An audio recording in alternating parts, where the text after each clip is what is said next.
నమస్కారం JP news కి స్వాగతం. అది కుమరమిట్ట ప్రాంతం. చీకటి పడితే చాలు వీధిలోకి వెళ్లాలంటే ప్రాణాలు గుప్పిట్లో పెట్టుకోవాల్సిన పరిస్థితి. అధికారుల నిర్లక్ష్యం, సచివాలయ సిబ్బంది ఉదాసీనత వల్ల ప్రజలు వీధి కుక్కల బారిన పడి తీవ్ర భయాందోళనకు గురవుతున్నారు. ఇటీవలే రాత్రివేళ తన తల్లిని రైలు ఎక్కించి ఇంటికి తిరిగి వస్తున్న ఒక మహిళపై వీధి కుక్కలు దాడి చేసి తీవ్రంగా గాయపరిచాయి. అసలా వీధిలో ఏం జరుగుతోంది, బాధితురాలు ఏమంటున్నారో ఇప్పుడు చూద్దాం. అంటే ఎక్కడ మీరుండేది? కుమరమిట్టలో. అక్కడ విపరీతంగా ఉన్నాయా కుక్కలు? ఏంటి 15-16 కుక్కలు పైన ఉన్నాయి. అంటే ఎట్లా గరిచింది మిమ్మల్ని? అక్కడ స్ట్రీట్ లైట్స్ లేవు, అందువల్ల. అంటే వీధి లైట్లే లేవా మీ వీధిలో? అసలు లేవు. ఎన్నేళ్ళ నుంచి లేవు? చాలా మంత్స్ నుంచి లైట్లు లేవు. ఒక 2 days ఎగలుతాయి, వచ్చి చెక్ చేస్తారు, మళ్ళీ తర్వాత లైట్లు ఎగలవు. అదేమంటే మీరే చేశారని చెప్పి అడుగుతున్నారు. సచివాలయంలో కూడా కంప్లైంట్ ఇచ్చాం.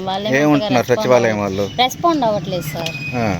రెస్పాండ్ అవ్వట్లేదు. ఏదో జస్ట్ నెగ్లెక్ట్ గా తీసుకుంటున్నారు, స్మాల్ థింగ్స్ అన్నట్లు. ఇప్పుడు ఎంత మందిని ఖర్చు ఉన్నాయి అట్లాగా? తెలియదు సార్. చిన్న పిల్లకాయలు కూడా చాలా వరకు ఖర్చు ఉన్నాయి.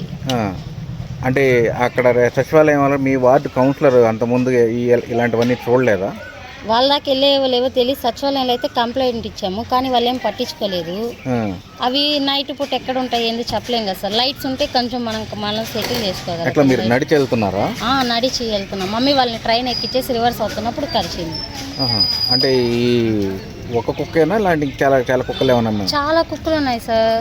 15-16 కుక్కలు పైనే ఉన్నాయి. అంటే అవి మున్సిపాలిటీ వాళ్ళకి కూడా ఏం తెలియజేయాలి మీరు? తెలియజేసాం, కానీ వాళ్ళు రెస్పాండ్ అవ్వలేదు.